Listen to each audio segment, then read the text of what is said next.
दोस्तों, क्या होगा जब एक ऐसे अंडरवर्ल्ड किंग का घमंड अपने ही जिगरी यार और वफादार साथी से टकरा जाए? क्या होगा जब सत्ता और सनक के नशे में चूर कोई शख्स अपनों को ही दुश्मन बना बैठे? आज हम बात करने वाले हैं साल 2026 की एक ऐसी खतरनाक और इमोशनल क्राइम थ्रिलर फिल्म की जिसका नाम है KJQ, किंग जैकी क्वीन। तो आइए, बिना देर किए शुरू करते हैं इस खूनी खेल और दिल दहला देने वाली कहानी की पूरी दास्तान। फिल्म की शुरुआत एक गंभीर, भारी और निराशाजनक वॉइस ओवर के साथ होती है, जो सीधे दर्शक के मन पर असर डालती है। इसमें इंसान की किस्मत, उसके जन्म लेने की जगह और पारिवारिक परिस्थितियों के बीच के गहरे संबंध पर सवाल उठाया जाता है। शुरुआत में ही एक ऐसा सवाल पूछा जाता है जो फिल्म के डार्क टोन को सेट करता है। क्या ओसामा बिन लादेन भी वही रास्ता चुनता अगर वो महारानी एलिजाबेथ का बेटा होता? ये शुरुआती नैरेशन इस बात की ओर इशारा करता है कि कैसे समाज, परिस्थितियां और माहौल किसी सामान्य इंसान को अपराध या हिंसा के रास्ते पर धकेल देते हैं। ये फिल्म के तीनों मुख्य किरदारों, पार्था, किंग, जैकी और भावना, क्वीन की आने वाली जिंदगी और उनके संघर्षों की पृष्ठभूमि तैयार करता है। शुरुआती नैरेशन के बाद कहानी जमीनी स्तर पर उतरती है। इसमें पार्था, दीक्षित शेट्टी और जैकी, शशि ओडेला के मुश्किल भरे किशोरावस्था के दिनों को दिखाया जाता है। कैसे दोनों अनाथ और संघर्षपूर्ण जीवन जी रहे युवाओं की राहें मिलती हैं और वे एक दूसरे की ताकत बनते हैं। इन मिनटों में उस तनावपूर्ण माहौल को दिखाया जाता है जहां स्थानीय पुलिस और भ्रष्ट अधिकारी गरीबों और बेसहारा बच्चों पर जुल्म ढाते हैं। एक भ्रष्ट पुलिस वाला पार्था को बार बार परेशान और अपमानित करता है। गुस्से में आकर और अपनी बेबसी को ताकत में बदलने के लिए पार्था उस पुलिस अधिकारी पर हमला कर देता है और उसे मौत के घाट उतार देता है। जैसे ही पार्था पुलिस वाले की हत्या करता है, उसके जीवन पर बड़ा खतरा मंडराने लगता है। ठीक उसी समय जैकी मैदान में उतरता है। पार्था को बचाने के लिए जैकी उस मरे हुए पुलिस अफसर के सीनियर अधिकारी को भी रास्ते से हटा देता है। पार्था, दीक्षित शेट्टी और जैकी, शशि ओडेला मिलकर एक के बाद एक अपने विरोधियों को रास्ते से हटाना शुरू कर देते हैं। पुलिस वाले की हत्या के बाद जो डर का माहौल था, वो अब ताकत और खौफ में बदल जाता है। मिनटों में दिखाया जाता है कि कैसे दोनों मिलकर हैदराबाद के छोटे मोटे अपराधियों और गुंडों के बीच अपनी धमक बनाते हैं। चीचा, मुरलीधर गौड़ की देखरेख में उनका ये गिरोह धीरे धीरे शहर के बड़े सिंडिकेट्स की नजरों में आने लगता है।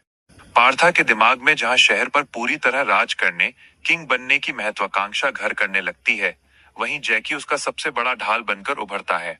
जैकी बिना किसी सवाल के पार्था के हर हुक्म को आंख मूंद कर पूरा करने लगता है।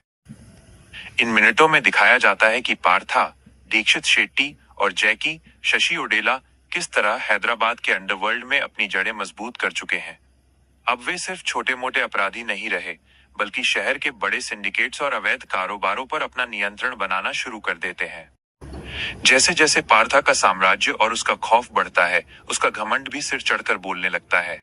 वो खुद को शहर का सर्वे सर्वा यानी किंग मानने लगता है और उसे लगता है कि उसकी मर्जी के बिना पत्ता भी नहीं हिल सकता।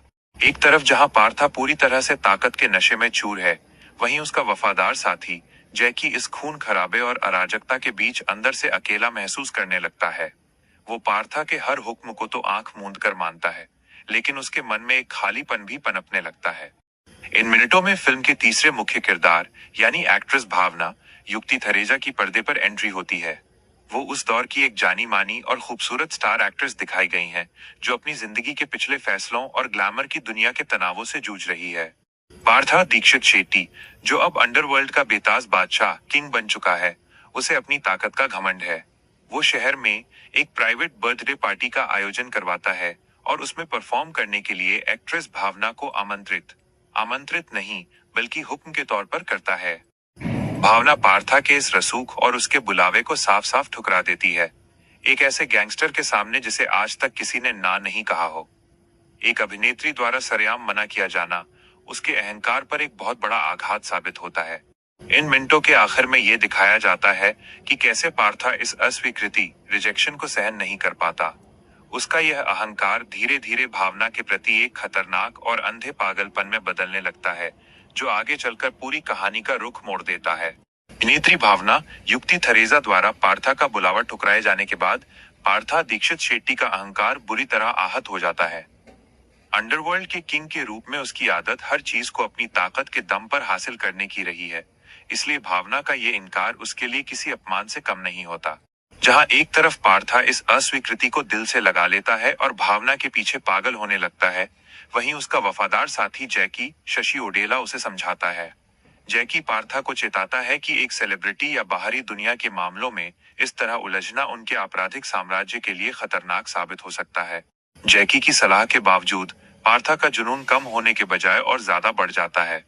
इन मिनटों में उसके चरित्र का एक बहुत ही डार्क और जुनूनी पहलू सामने आता है, जहां वो भावना को पाने या उसे अपनी ताकत के आगे झुकाने के लिए किसी भी हद तक जाने का फैसला कर लेता है। कि पार्था का यह अंधा जुनून सिर्फ भावना की जिंदगी में तूफान नहीं लाएगा, बल्कि ये उसके और जैकी के बीच की अटूट दोस्ती और उनके पूरे साम्राज्य के पतन की पहली बड़ी नींव रख रहा है। पार्था दीक्षित शेट्टी का अभिनेत्री भावना युक्ति थरेजा के प्रति पागलपन अब एक खतरनाक हद पार कर चुका है। वो अपने आदमियों को भावना की हर एक गतिविधि पर नजर रखने का आदेश देता है। पार्था के इस जुनूनी रवैये को देखकर उसके अपने लोग भी सहम जाते हैं। पार्था का साया और सबसे वफादार साथी जैकी शशि ओडेला इस बात को अच्छी तरह समझ जाता है कि पार्था सत्ता के नशे और एकतरफा प्यार में अपनी बुद्धि खोता जा रहा है। जैकी चुपचाप पार्था के फैसलों का पालन तो करता है, लेकिन उसके मन में यह डर बैठ जाता है कि ये सनक उनके पूरे साम्राज्य को बर्बाद कर देगी।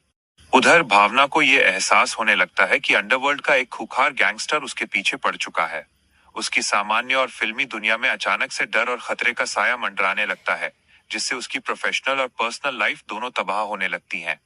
ये साफ हो जाता है कि पार्था की जिद अब सिर्फ एक ईगो क्लैश नहीं, बल्कि एक ऐसा खूनी खेल बनने जा रही है जो किंग, जैकी और क्वीन तीनों की जिंदगियों को हमेशा के लिए बदल कर रख देगा।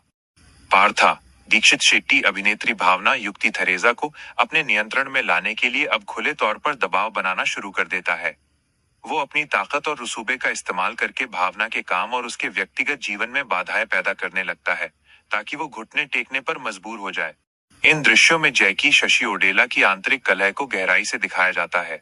एक तरफ जहां पार्था पूरी तरह अहंकार और सनक में अंधा हो चुका है, वहीं जैकी को ये महसूस होने लगता है कि वे जिस रास्ते पर चल रहे हैं वो विनाश की ओर ले जा रहा है। भावना इस अंडरवर्ल्ड के गैंगस्टर के पागलपन और जबरदस्ती के आगे अकेले ही जूझती नजर आती है। उसके मन में पार्था के इस हिंसक और जुनूनी व्यवहार के प्रति डर और नफरत दोनों भावनाएं स्पष्ट रूप से उभरने लगती हैं। का यह अंधा अहंकार अब सिर्फ एक तरफा जिद नहीं रहा, बल्कि ये उसके पूरे सिंडिकेट और उसके सबसे करीबी साथी जैकी के साथ उसके रिश्तों में दरार डालने की बड़ी वजह बन चुका है। पार्था दीक्षित शेट्टी का अभिनेत्री भावना युक्ति थरेजा के प्रति पागलपन और उसकी जिद अब इस हद तक पहुंच जाती है कि जैकी शशि ओडेला खुलकर इसका विरोध करने की हिम्मत जुटाता है। जैकी पार्था को समझाने की कोशिश करता है कि एक महिला के पीछे पड़कर वे अपने उस साम्राज्य को दांव पर लगा रहे हैं जिसे उन्होंने खून पसीने से सींचा है। पार्था जो पूरी तरह सत्ता के नशे और अपने अहंकार में डूबा हुआ है, जैकी की सलाह को अपनी शान के खिलाफ समझता है। वो जैकी की चिंताओं को दरकिनार करते हुए उसे ये एहसास कराता है कि इस साम्राज्य का असली किंग वही है और हर फैसला उसका ही माना जाएगा। इस तीखी नोकझोंक से दोनों की गहरी दोस्ती में पहली बार दरार साफ नजर आने लगती है। इन मिनटों में भावना का एक मजबूत रूप भी देखने को मिलता है। पार्था के लगातार बढ़ते दबाव और धमकियों के बावजूद वो पूरी तरह हार मानने से इनकार कर देती है। वो इस खूंखार गैंगस्टर के सामने झुकने के बजाय अपनी सुरक्षा और आत्मसम्मान के लिए कानूनी या अन्य रास्ते तलाशने की कोशिश करती है। यह साफ हो जाता है कि पार्था का अंधा जुनून अब सिर्फ एक व्यक्तिगत मामला नहीं रहा, बल्कि यह उसके साम्राज्य, उसकी दोस्ती और उसके पूरे वजूद को हिलाकर रख देने वाले एक बड़े खूनी संघर्ष का कारण बनने वाला है। जब अभिनेत्री भावना युक्ति थरेजा पार्था दीक्षित शेट्टी के दबाव और धमकियों के आगे झुकने से साफ इनकार कर देती है, तो पार्था का अहंकार और अधिक भड़क उठता है। वो अपने गुस्से पर काबू नहीं रख पाता और भावना को सबक सिखाने या उसे जबरन अपने कब्जे में लेने के लिए एक खतरनाक और हिंसक योजना बनाता है। जैकी शशि ओडेला इस बार पार्था के इस कदम को सरासर पागलपन मानता है। जैकी को ये अच्छी तरह समझ आ जाता है कि एक सेलिब्रिटी के पीछे इस तरह की खुली गुंडागर्दी पुलिस, मीडिया और पूरे शहर का ध्यान उनकी ओर खींच लेगी, जिससे उनका बनाया हुआ आपराधिक साम्राज्य तबाह हो सकता है। जैकी पार्था को रोकने की आखिरी कोशिश करता है। पार्था और जैकी के बीच इस मुद्दे पर तीखी बहस और तनातनी शुरू हो जाती है। जहां पार्था अपनी जिद और किंग होने के घमंड में अंधा हो चुका है, वहीं जैकी की आंखों में पार्था के इस गलत फैसले के प्रति नाराजगी और चिंता साफ झलकती है। इस मतभेद से गिरोह के बाकी सदस्यों के बीच भी डर और बेचैनी फैलने लगती है। किसी की सुनने को तैयार नहीं है। उसका ये अंधा जुनून और जिद्दी रवैया न सिर्फ भावना के जीवन में भूचाल लाने वाला है, बल्कि ये पार्था और जैकी के बीच हमेशा के लिए एक ऐसी खूनी खाई खोदने जा रहा है जो पूरी कहानी का पासा पलट देगी।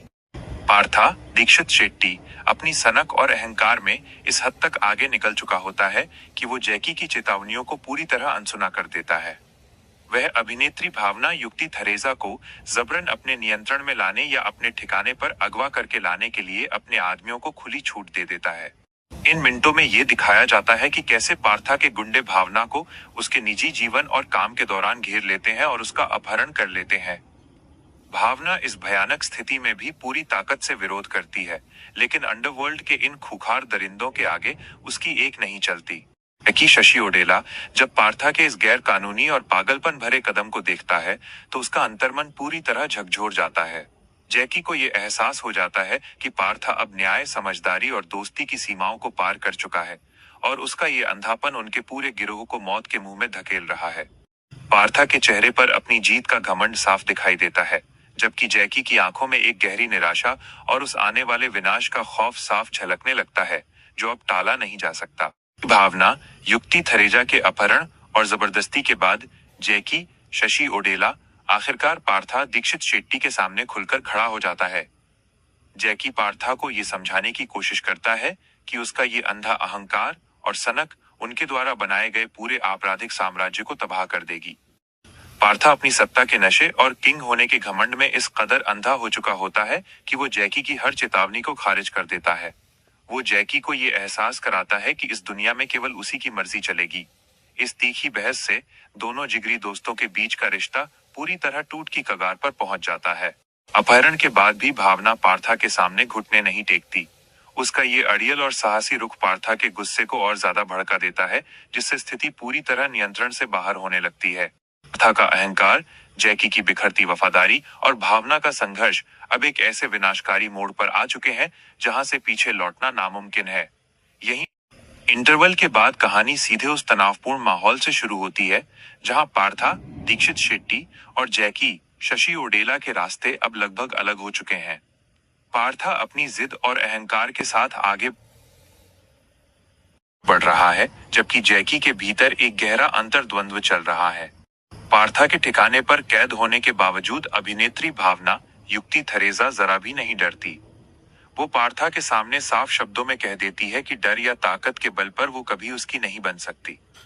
भावना का ये निर्भीक रवैया पार्था के उस भ्रम को तोड़ने लगता है जहां उसे लगता था कि वो हर चीज खरीद या झुका सकता है। इन मिनटों में जैकी की खामोशी और उसकी आंखें बहुत कुछ कहती हैं। वो पार्था के हर फैसले से खुद को दूर करना शुरू कर देता है। जैकी को अब ये एहसास होने लगा है कि जिस दोस्त को बचाने के लिए उसने कभी कत्ल किया था, वही दोस्त आज अपनी ही बर्बादी का रास्ता खुद चुन रहा है। पार्था का ये एक तरफा जुनून अब सिर्फ भावना या जैकी तक सीमित नहीं रहने वाला, बल्कि ये पूरे शहर के अंडरवर्ल्ड में एक बहुत बड़ा खूनी संघर्ष और सत्ता का संग्राम पैदा करने वाला है। भले ही पार्था दीक्षित शेट्टी खुद को अंडरवर्ल्ड का बेताज बादशाह किंग मानता है और अपनी जिद पर अड़ा हुआ है, लेकिन भावना युक्ति थरेसा के लगातार विरोध के कारण उसके भीतर एक अजीब सी झुंझलाहट और बेचैनी पैदा होने लगती है। उसे पहली बार ये महसूस होता है कि ताकत और खौफ से इंसानी जज्बातों या प्यार को खरीदा नहीं जा सकता। जैकी शशि ओडेला अब पार्था के पागलपन का खुलकर साथ देने के बजाय पर्दे के पीछे अपने स्तर पर चीजें संभालने की कोशिश करता है। उसे ये डर सताने लगा है कि पार्था की इस सनक की वजह से उनके विरोधी इस कमजोरी का फायदा उठा सकते हैं। जैकी चुपचाप कुछ ऐसे फैसले लेता है जो आगे चलकर कहानी का पासा पलटने वाले हैं। मिनटों में दिखाया जाता है कि भावना शारीरिक रूप से भले ही कैद में है, लेकिन मानसिक रूप से वो पार्था के आगे टूटी नहीं है। उसका यह स्थिर और मजबूत चरित्र पार्था को अंदर ही अंदर और अधिक पागल करने लगता है। था और जैकी की वो जोड़ी जो कभी एक दूसरे की ढाल हुआ करती थी, अब दो अलग अलग रास्तों पर खड़ी है। ये वैचारिक और भावनात्मक दूरी उनके पूरे आपराधिक साम्राज्य को एक भयानक अंदरूनी कलह की तरफ धकेल रही है। पार्था दीक्षित शेट्टी और जैकी शशि ओडेला के बीच चल रही अंदरूनी कलह और उनके वैचारिक मतभेदों की भनक शहर के अन्य आपराधिक गिरोहों और दुश्मनों को लग जाती है। अंडरवर्ल्ड में ये बात फैलने लगती है कि अब किंग और उसका सबसे बड़ा हथियार यानी जैकी एक पेज पर नहीं है। दुश्मन इस कमजोरी का फायदा उठाने के लिए बड़ी चाल चलने की योजना बनाते हैं। जैकी को यह अच्छी तरह समझ आ जाता है कि पार्था का अंधा अहंकार और भावना युक्ति थेरेसा के प्रति उनका पागलपन अब उनके पूरे वजूद को मिटा देगा। जैकी अपने स्तर पर हालात को संभालने और पार्था के इस पागलपन के विनाशकारी परिणामों से अपने लोगों को बचाने के लिए कुछ गुप्त और कड़े कदम उठाने का मन बना लेता है। दूसरी तरफ पार्था अभी भी अपनी सनक में डूबा हुआ है। भावना के लगातार विरोध के बावजूद पार्था का रवैया न तो नरम पड़ता है और न ही वो अपनी गलती मानने को तैयार होता है। हालांकि उसके अपने करीबी लोग भी अब अंदर ही अंदर उससे कटने लगे हैं, जिससे पार्था का साम्राज्य अब ऊपर से जितना मजबूत दिखता है, अंदर से उतना ही खोखला हो चुका होता है। ये साफ हो जाता है कि अब सिर्फ कुछ ही समय बचा है जब ये अंदरूनी फूट, पार्था का जुनून और दुश्मनों का हमला एक साथ फटेगा और पूरी कहानी को एक खूनी अंजाम की तरफ ले जाएगा। पार्था, दीक्षित शेट्टी और जैकी शशि ओडेला के बीच पड़ी फूट और उनके अलग थलग पड़ने का फायदा उठाकर शहर के विरोधी गिरोह अचानक पार्था के ठिकाने पर बड़ा हमला बोल देते हैं। पार्था, जो पूरी तरह भावना युक्ति थेरेसा के प्रति अपने जुनून और आंतरिक कलह में व्यस्त था, इस अचानक हुए सुनियोजित वार से पूरी तरह चौंक जाता है।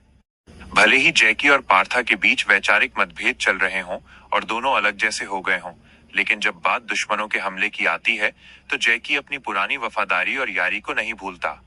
जैकी अपनी जान की परवाह किए बिना पार्था और उसके गिरोह को बचाने के लिए मैदान में कूद पड़ता है। इन मिनटों में स्क्रीन पर भारी एक्शन और खूनी संघर्ष देखने को मिलता है। गोलियों की तड़तड़ाहट और बंदूकों की गड़गड़ाहट के बीच दोनों तरफ से भयंकर युद्ध शुरू होता है।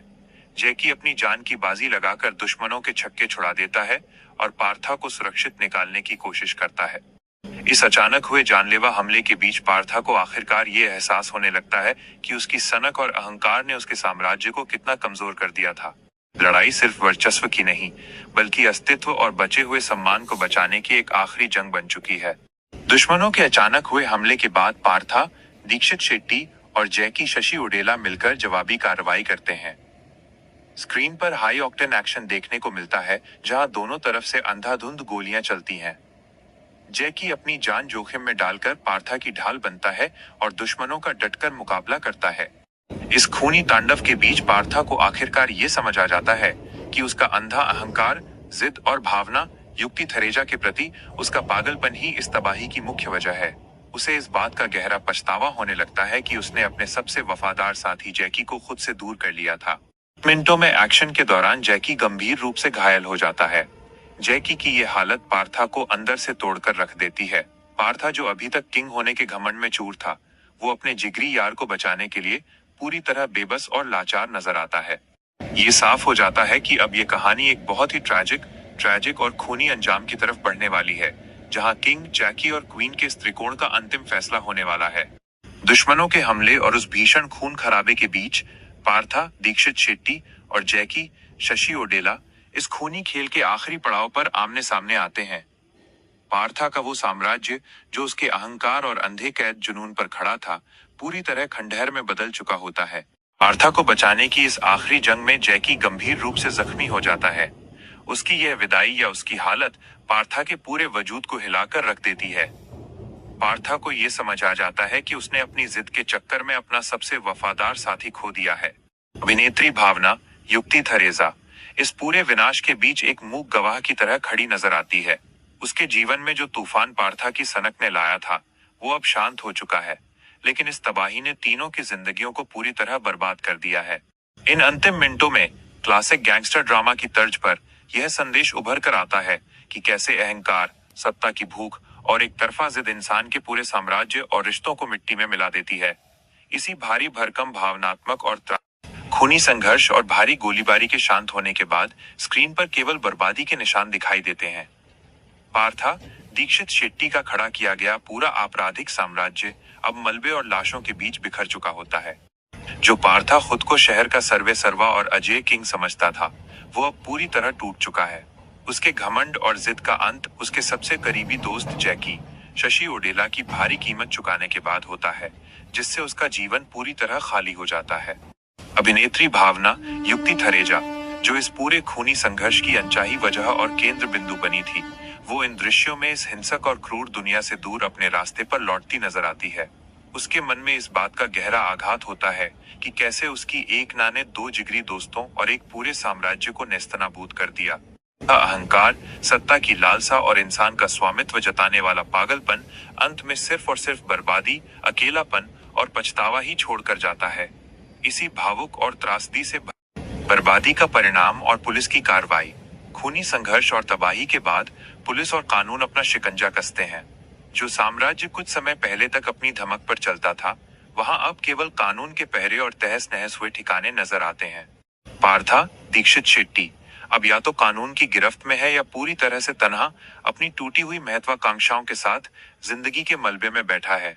उसके अहंकार का ताज हमेशा के लिए छिन चुका है और उसके पास केवल अपने गलत फैसलों का पछतावा बचा है।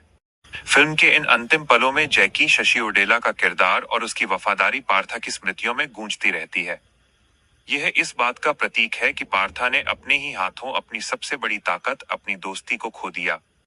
निर्देशक इन अंतिम मिनटों के जरिए कहानी को पूरी तरह समेटते हुए ये अंतिम भावुक संदेश छोड़ते हैं कि हिंसा, अहंकार और जिद का अंत हमेशा विनाशी होता है। इसी भारी और गंभीर नोट के साथ फिल्म फाइनल क्रेडिट्स की तरफ बढ़ जाती है। फिल्म KJQ किंग जैकी क्वीन के प्रमुख तथ्य, फैक्ट्स और विस्तृत समीक्षा रिव्यू का विवरण। फिल्म के मुख्य तथ्य, की फैक्ट्स। फिल्म का नाम KJQ किंग जैकी क्वीन। रिलीज की तारीख 7 अगस्त 2026। भाषा तेलुगु। तेलुगु। शैली जॉनर एक्शन क्राइम ड्रामा। अवधि रन टाइम 110 मिनट 1 घंटा 50 मिनट। निर्देशक स्वर्गीय किरण कुमार मीनुगा KK। निर्माता सुधाकर चेरुकुरी SLV सिनेमास। मुख्य कलाकार दीक्षित शेट्टी पार्था बाइकिंग के रूप में, शशि ओदेल जैकी के रूप में, युक्ति थरेजा भार्गवी बाक्वीन के रूप में। अन्य मुरलीधर गौड़, सुरेखा वाणी, पृथ्वीराज। संगीत पूर्णचंद्र तेजस्वी। सिनेमाटोग्राफी नागेश बानेल। कहानी का संक्षिप्त विवरण। Story overview. यह कहानी 1990 के दशक के हैदराबाद की पृष्ठभूमि पर आधारित है। एक बचपन की दोस्ती और अंडरवर्ल्ड। पार्था और जैकी बचपन के दोस्त हैं जो अपराध की दुनिया में कदम रखते हैं। फिल्म KJQ किंग जैकी क्वीन में मुख्य किरदारों के बीच का आपसी रिश्ता एक बहुत ही जटिल, भावनात्मक और खूनी मोड़ पर आधारित है। सभी प्रमुख किरदारों का एक दूसरे से क्या संबंध था, इसका विवरण नीचे दिया गया है। पार्था और जैकी, किंग और जैकी। रिश्ता बचपन के पक्के दोस्त और अपराध की दुनिया के जिगरी साथी। समीकरण। फिल्म KJQ किंग जैकी क्वीन से जुड़े कुछ मुख्य और दिलचस्प तथ्य, की फैक्ट्स निम्नलिखित हैं। रिलीज की तारीख, रिलीज डेट। ये फिल्म 7 अगस्त 2026 को सिनेमाघरों में रिलीज हुई थी। निर्देशक की अंतिम फिल्म। इस फिल्म के लेखक और निर्देशक किरण कुमार मीनुगा KK थे। दुर्भाग्यवश फिल्म के रिलीज होने से पहले ही उनका निधन हो गया था, जिसके कारण ये उनकी बतौर निर्देशक आखिरी फिल्म है। पृष्ठभूमि बैकग्राउंड। ये फिल्म 1990 के दशक के हैदराबाद की पृष्ठभूमि पर आधारित एक पीरियड क्राइम ड्रामा है। मुख्य कलाकार कास्ट दीक्षित शेट्टी पार्था बा किंग की भूमिका में, शशि ओडेल जैकी अपॉन जैकी की भूमिका में, युक्ति थरेजा भार्गवी अपॉन क्वीन की भूमिका में। निर्माण संस्था प्रोडक्शन बैनर। इस फिल्म को लोकप्रिय बैनर SLV सिनेमास के तहत सुधाकर चेरुकुरी द्वारा निर्मित किया गया है। तकनीकी टीम। फिल्म का संगीत पूर्णचंद्र तेजस्वी ने दिया है और सिनेमाटोग्राफी नागेश बानेल की है। फिल्म का मुख्य विषय। ये कहानी अहंकार, सत्ता की भूख, दोस्ती में विश्वासघात और एक तरफा जुनूनी प्रेम के इर्द गिर्द घूमती है। इसमें मशहूर बाइबल की कहावत, जो व्यक्ति तलवार से जीता है वो तलवार से ही मरता है, की थीम को मुख्य रूप से दर्शाया गया है।